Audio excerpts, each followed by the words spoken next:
Oke, selamat sore. Ketemu lagi dengan saya, Surya Maestri, teman-teman semuanya. Oke, teman-teman, pada kesempatan kali ini saya akan membahas tentang leading dan lagging indikator dan penerapannya di dalam trading ya.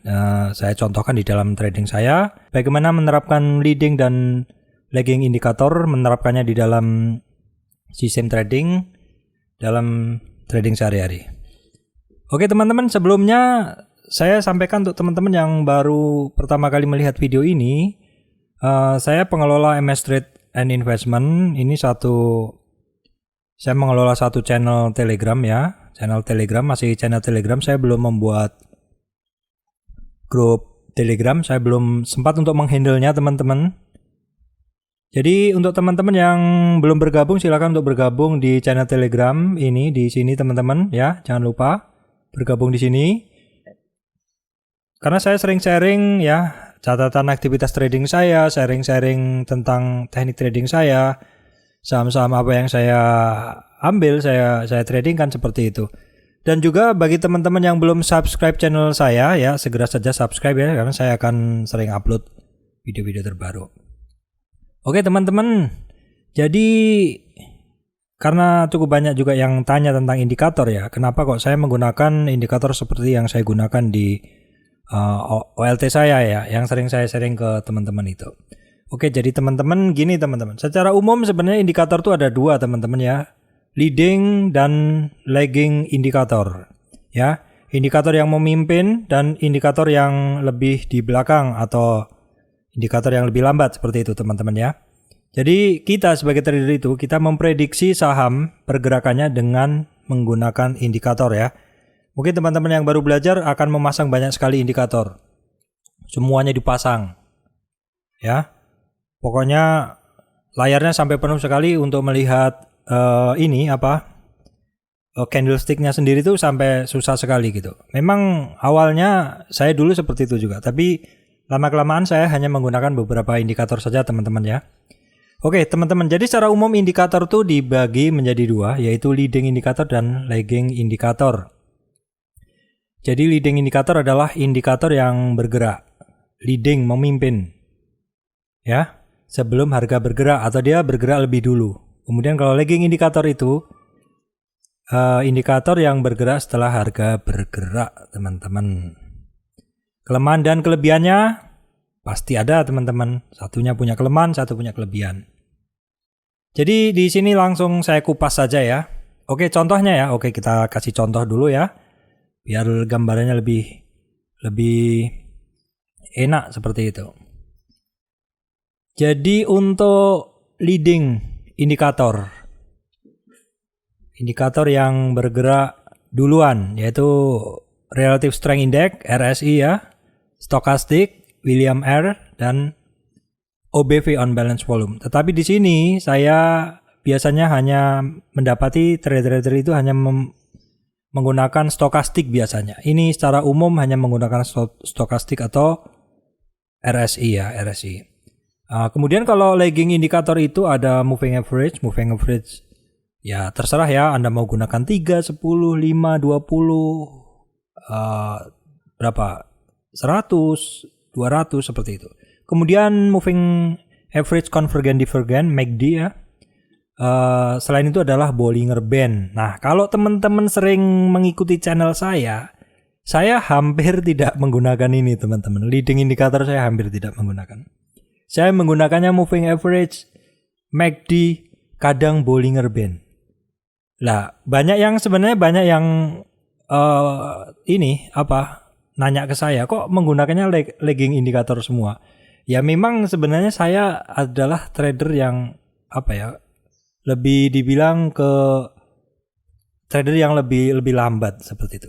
Trader yang butuh konfirmasi. Tapi sebenarnya nggak seperti itu, teman-teman. Nanti saya kupas di bahasan tentang indikator yang saya gunakan, itu sebenarnya tidak benar-benar lagging. Oke? Jadi di sini saya udah sampaikan dua ya, leading indikator contohnya ini dan lagging indikator contohnya ini. Nah, oke, sekarang kita akan lanjut ke pembahasan apa itu leading indikator dan apa itu lagging indikator. Oke, jadi leading indikator adalah indikator yang bereaksi lebih cepat terhadap pergerakan harga. Ya, Dia bergerak lebih dulu dari harganya sehingga dia ada efek prediksi, forecasting. Dia bisa digunakan untuk memprediksi pergerakan harga. Karena dia cepat, maka triggernya dapat dipakai untuk masuk ke market lebih awal, teman-teman. Karena masuk ke market lebih awal, sehingga indikator leading ini cocok dipakai untuk trader cepat, short term trader, scalper seperti itu. Ya. Akurasi tidak sepenuhnya benar ya, ada juga noise atau draw. Contohnya kadang signalnya up tapi padahal trennya masih turun. Ataupun signalnya down, signal turun tetapi tren sebenarnya masih naik. Nah, nanti akan saya bahas di contoh-contoh langsung menggunakan chart ya teman-teman. Oke, kemudian untuk lagging indikator itu dia bereaksi lebih lambat terhadap pergerakan harga ya. Harga bergerak, maksud saya indikator bergerak setelah harga bergerak. Indikator lagging ini dipakai untuk konfirmasi suatu tren. Apakah benar arahnya seperti itu? Ya, biasanya digunakan oleh trend trader untuk konfirmasi sebelum masuk ke suatu saham. Ya, karena sebagai konfirmasi, maka lagging indikator ini biasanya disukai oleh trader yang sifatnya dia trend trader karena alasan lebih safe dan lebih akurat untuk masuk ke saham setelah adanya konfirmasi gerakannya adalah benar. Ya, memang mostly saya menggunakan hampir lebih banyak lagging indikator ya teman-teman, tetapi tidak sepenuhnya benar sih. Kalau teman-teman melihat, saya nanti akan saya bahas ya, ternyata saya juga sedikit memodifikasi cara membaca lagging indikator itu supaya dia juga lebih cepat memberikan trigger ketika masuk ke suatu saham teman-teman. Oke, kita tadi udah bahas ya, saham leading, maksud saya indikator leading dan indikator lagging. Ya, dari contohnya tadi, contohnya ini leading indikatornya RSI, Stochastic, Williams Ayres, OBV, ya. Lagging indikatornya moving average, MACD maupun Bollinger Band, kita itu pilih yang mana jadinya. Kalau teman-teman lihat saya udah cenderung ke lagging indikator. Nah, teman-teman nih yang baru belajar nih enaknya seperti apa gitu loh. Supaya tidak salah pasang, ternyata yang dipasang tuh semuanya adalah leading indikator ya. Atau semuanya yang dipasang adalah lagging indikator. Karena tadi saya sebut bahwa yang bagus adalah balance atau pilihan dari keduanya, kita pilih keduanya, kita ambil positifnya dan kita ambil maksud saya kita ambil positifnya dari masing-masing, maka di sini saya akan coba bahas penerapannya di dalam chart ya teman-teman. Oke, kita akan bahas di chart. Oke teman-teman, silakan lihat. Ini adalah chart INKP, Indah Kiat Pulp and Paper. Oke, di sini saya menggunakan ini adalah candlestick dengan moving average ya. Tadi moving average termasuk lagging indikator ya. Volume, oke, kita volume sebatas informasi tambahan saja pada pembahasan ini. Kemudian ada MACD oscillator ya. Kemudian di bawahnya ada MACD sinyal. Jadi di sini di beberapa online trading system antara oscillator dengan signalnya itu dia jadi satu teman-teman. Jadi melihatnya lebih enak. Berhubung di OLT saya ini tidak bisa jadi satu, jadi saya pisah seperti ini. Jadi yang di atas ini adalah lagging indikator yang berupa histogram dari MACD ya, yang ini. Kemudian yang bawahnya ini adalah MACD signalnya ya, garis signal dan ini lainnya. Nah, di sini ada dua ya.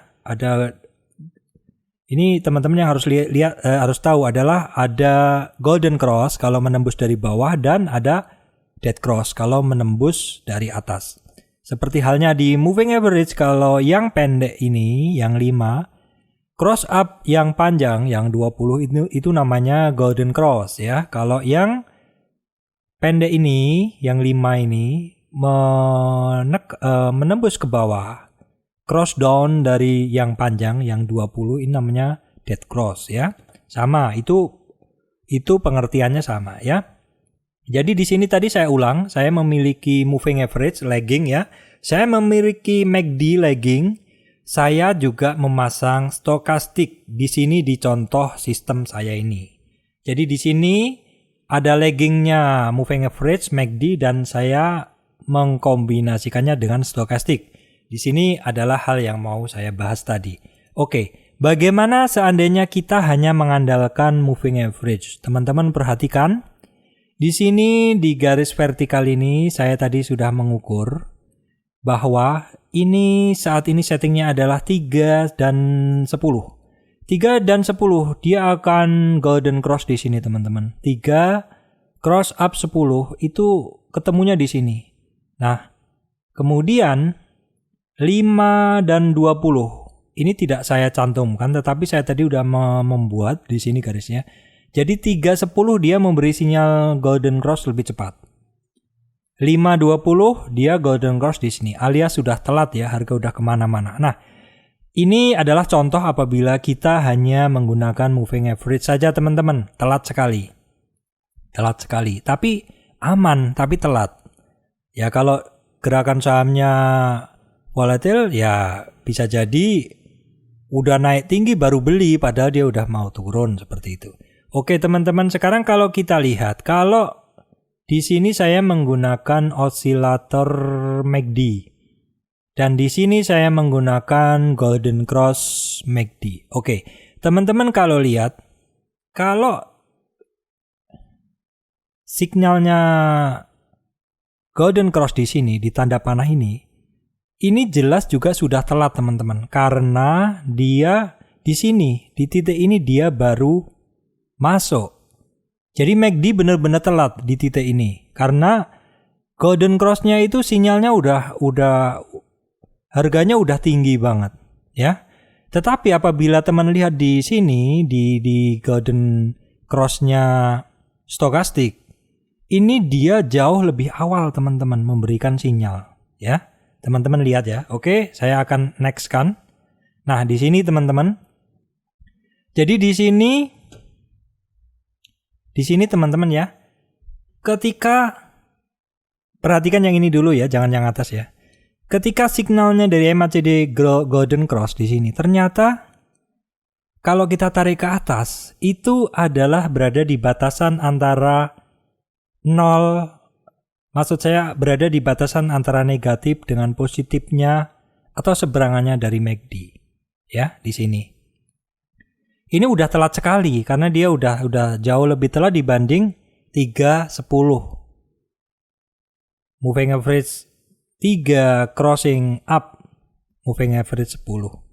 Jadi di sini signal MACD telat. Signalnya cross up di sini, moving average-nya cross up di sini lebih duluan, dan di sini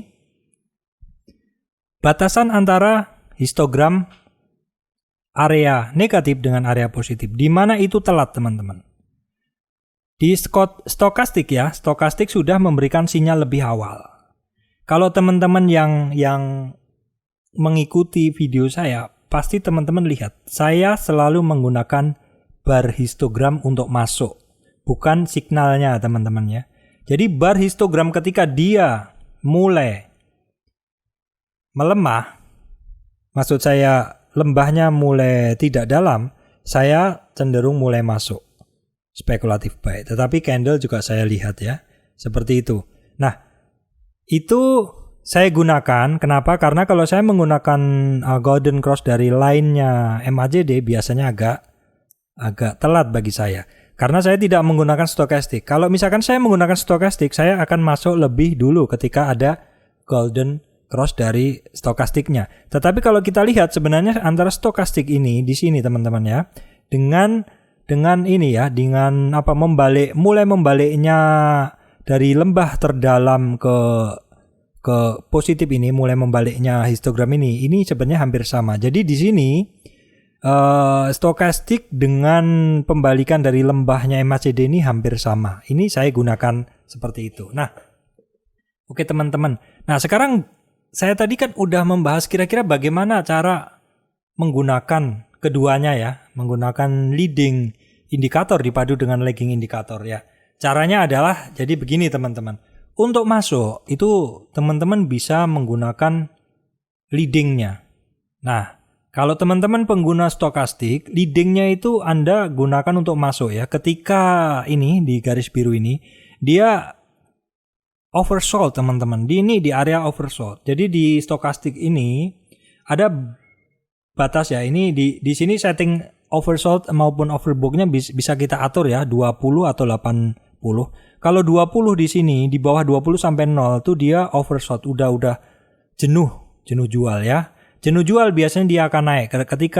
Ketika stokastiknya sudah golden cross, dia mulai akan naik. Nah, ketika dia golden cross stokastiknya itu adalah sinyal beli untuk pengguna stokastik. Kalau saya menggunakan MACD, saya belinya di sini.